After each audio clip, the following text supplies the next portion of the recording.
Graça e paz, irmão querido. Bom dia. Muito bom compartilhar da palavra de Deus contigo nesta manhã de domingo, mesmo de uma forma virtual. A meditação desta manhã, ela encontra-se em Lucas 24, Evangelho de Lucas, capítulo 24, dos versos 13 a 35. A história dos discípulos a caminho de Emaús. Peço para que você acompanhe a leitura dessa porção da palavra de Deus. Naquele mesmo dia, 2 deles estavam de caminho para uma aldeia chamada Emaús, distante de Jerusalém, 60 estádios. E iam conversando a respeito de todas as coisas sucedidas. Aconteceu que, enquanto conversavam e discutiam, o próprio Jesus se aproximou e ia com eles. Os seus olhos, porém, estavam como que impedidos de o reconhecer. Então lhes perguntou Jesus: que é isso que vos preocupa? E de que ides tratando à medida que caminhais? E eles pararam, entristecidos. Porém, chamado Cleopas, respondeu, dizendo: és o único, porventura, que, tendo estado em Jerusalém, ignoras as ocorrências destes últimos dias? Ele lhes perguntou quais, e explicaram o que aconteceu a Jesus, o Nazareno, que era varão profeta, poderoso em obras e palavras, diante de Deus e de todo o povo, e como os principais sacerdotes e as nossas autoridades o entregaram para ser condenado à morte e o crucificaram. Ora, nós esperávamos que fosse ele quem havia de redimir a Israel. Mas depois de tudo isto, é já este o terceiro dia desde que tais coisas sucederam. É verdade também que algumas mulheres das que conosco estavam nos surpreenderam, tendo ido de madrugada ao túmulo. E não achando o corpo de Jesus, voltaram dizendo terem tido uma visão de anjos, os quais afirmam que ele vive. De fato, alguns dos nossos foram ao sepulcro e verificaram a exatidão do que disseram as mulheres, mas não o viram. Então lhes disse Jesus: ó nécios e tardos de coração, para crer tudo o que os profetas disseram. Porventura não convinha que o Cristo padecesse e entrasse na sua glória? E começando por Moisés, discorrendo por todos os profetas, expunha-lhes o que a seu respeito constava em todas as Escrituras. Quando se aproximavam da aldeia para onde iam, fez ele menção de passar adiante. Mas eles o constrangeram, dizendo: fica conosco, porque é tarde e o dia já declina. E entrou para ficar com eles. Aconteceu que, quando estavam à mesa, tomando ele o pão, abençoou e, tendo partido, lhes deu. Então se lhes abriram os olhos e o reconheceram, mas ele desapareceu da presença deles. E disseram um ao outro: porventura não nos ardia o coração quando ele pelo caminho nos falava, quando nos expunha as Escrituras? E, na mesma hora, levantando-se, voltaram para Jerusalém, onde acharam reunidos os 11 e outros com eles, os quais diziam: o Senhor ressuscitou e já apareceu a Simão. Então os dois contaram o que lhes acontecera no caminho e como fora por eles reconhecido no partir do pão. Vamos falar com Deus. Pai Santo, obrigado pela tua palavra. Pedimos ao Senhor que fale aos nossos corações. Em nome de Jesus. Amém. Vou compartilhar minha tela contigo.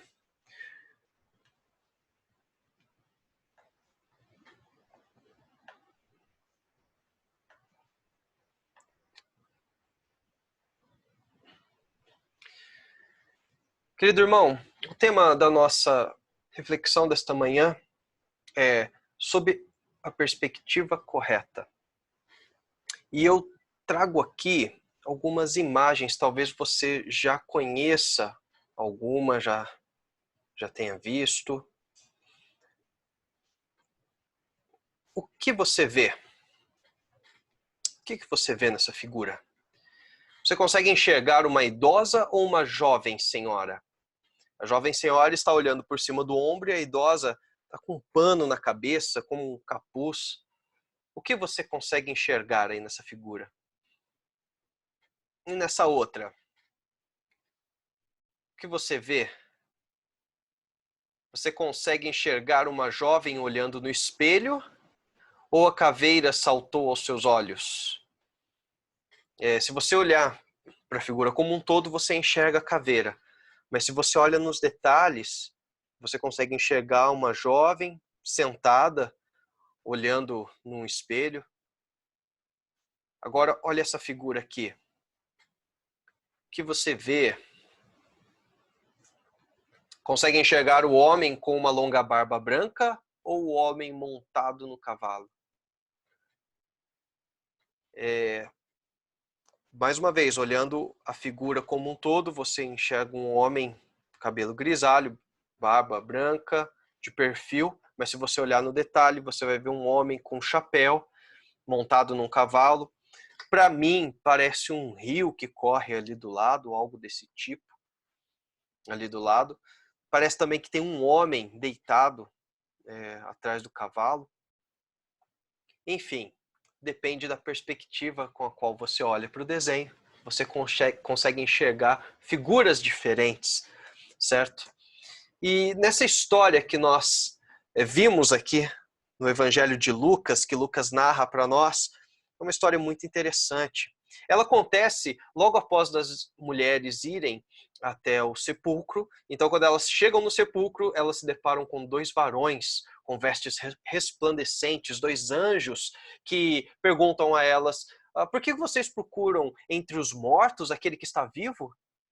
E então, essas mulheres são possuídas de temor, elas vão até os 11, e chegando até os 11, elas relatam que chegaram ao sepulcro, mas Cristo não estava ali, e os anjos haviam dito que ele tinha ressuscitado, e então Pedro sai em disparada, e Pedro corre e vai até o sepulcro, e a hora que ele chega no sepulcro, ele olha, e a única coisa que ele encontra são os lençóis que cobriam a Cristo, e o seu corpo não estava mais ali. Então o texto, o Lucas nos diz que Pedro, ele se retira para casa maravilhado.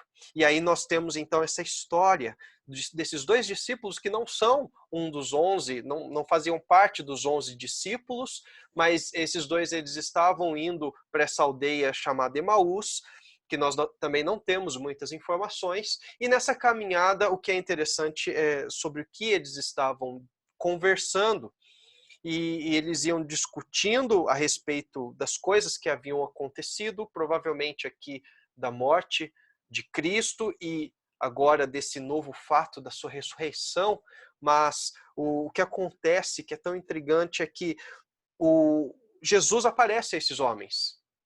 Jesus ele se aproxima deles e eles não o reconhecem. O verso 16 nos mostra que eles não puderam vê-lo, né? Foram impedidos de o reconhecer. E então Jesus pergunta a eles: que é isso que vocês estão preocupados? Do que vocês estão falando? E esses homens param entristecidos. E aqui é uma coisa interessante que eu quero chamar a sua atenção. Esses homens, eles estavam tristes, e havia um motivo pelo qual eles estavam tristes. E esse motivo é dito no verso 21. Eles, então, a partir do 17, eles começam a narrar a Jesus, sem o reconhecer, informando a ele sobre os últimos acontecimentos de Jerusalém. Falam de Jesus, o Nazareno, um profeta, um homem que era poderoso em obras, poderoso em palavras, diante de Deus e do povo, e eles contam o que as autoridades fizeram a Jesus, que o mataram, o crucificaram, e então eles dizem assim: ora, nós esperávamos que fosse ele quem havia de redimir Israel. O que eu quero chamar a sua atenção nessa história é justamente a isso. Qual a perspectiva que esses homens estavam olhando para Cristo? Com qual perspectiva esses homens estavam olhando para Cristo?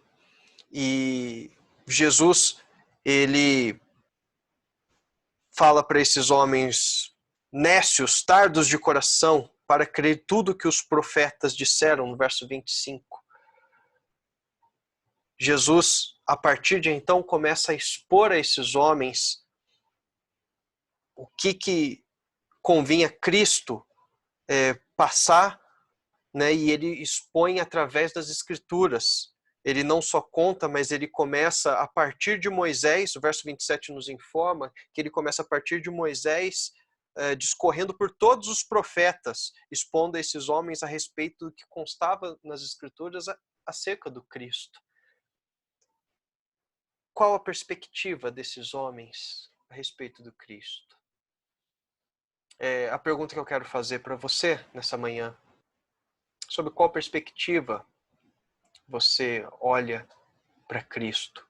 Muitas pessoas o enxergam como um bom homem, como um mártir, como um homem moral. Mas nós, que tivemos os nossos olhos abertos pelas Escrituras, reconhecemos que ele não é só um homem bom, um homem que ensinou moral, um homem que foi correto, mas que ele é o próprio Deus, o Emanuel, a exata expressão de Deus, o Verbo encarnado, o Cordeiro de Deus que tira o pecado do mundo. E ter a perspectiva correta de Cristo influencia muito na forma como você responde aos últimos acontecimentos. Nós estamos vivendo momentos difíceis, momentos de turbulência, tanto na saúde quanto na área da economia, né? O governo tem se mostrado preocupado com os reflexos que isso tudo dará à economia. E como você vê a Cristo influencia muito na maneira como você responde a essas circunstâncias. Se você tem Cristo como seu Salvador, você pode confiar nele. Se você tem Cristo como seu Salvador, você pode descansar na certeza de que essa vida aqui não é última. Nós somos chamados a uma vida futura, onde nós iremos glorificar a Deus. Nós somos chamados e temos essa certeza porque a própria Escritura nos informa que Cristo ressuscitou. E se Cristo ressuscitou, nós um dia ressuscitaremos. Ressuscitaremos para viver no reino de Deus, para passar a eternidade glorificando ao nosso Deus. Qual a perspectiva que você tem de Cristo? Reverendo Hernandes Dias Lopes trouxe uma reflexão muito interessante. Muitas pessoas falam que perdem parentes, conhecidos, quando eles morrem. E ele disse que o cristão, quando um irmão cristão morre, ele não pode dizer que ele perde esse irmão, porque ele sabe para onde esse irmão foi. Em Cristo nós temos essa segurança. Em Cristo nós temos essa certeza de que iremos habitar com Ele. A perspectiva que você olha a Cristo influenciará no modo como você vive, meu irmão. Isso não é só um conceito, não é só um entendimento, mas isso se transforma em ações. Isso passa para as nossas atitudes. Paz, tranquilidade. Não que você não vá ter preocupações, porque as preocupações elas existem, aflições elas existem. Nós estamos aflitos, ficamos em casa o dia inteiro. Não podemos cultuar ao Senhor juntos. São momentos terríveis, mas a forma como eu tenho a Cristo diz muito a forma como eu respondo a essas circunstâncias. Não se esqueça que a paz de Cristo é algo que você não pode comprar. É algo que você não encontra em nenhum outro lugar, a não ser nele mesmo, a não ser nas Escrituras. E essa paz é a paz que nos traz tranquilidade, é a paz que nos traz segurança. Olhar da perspectiva correta a respeito do nosso Messias nos leva a olhar para a cruz e vê-la vazia, porque ele ressuscitou. Que Deus abençoe ricamente o seu domingo, Deus abençoe ricamente a sua semana. Te dê uma semana de paz, de alegria, mesmo em meio a tribulações, mas certos de que Nosso Deus está conosco. Deus o abençoe.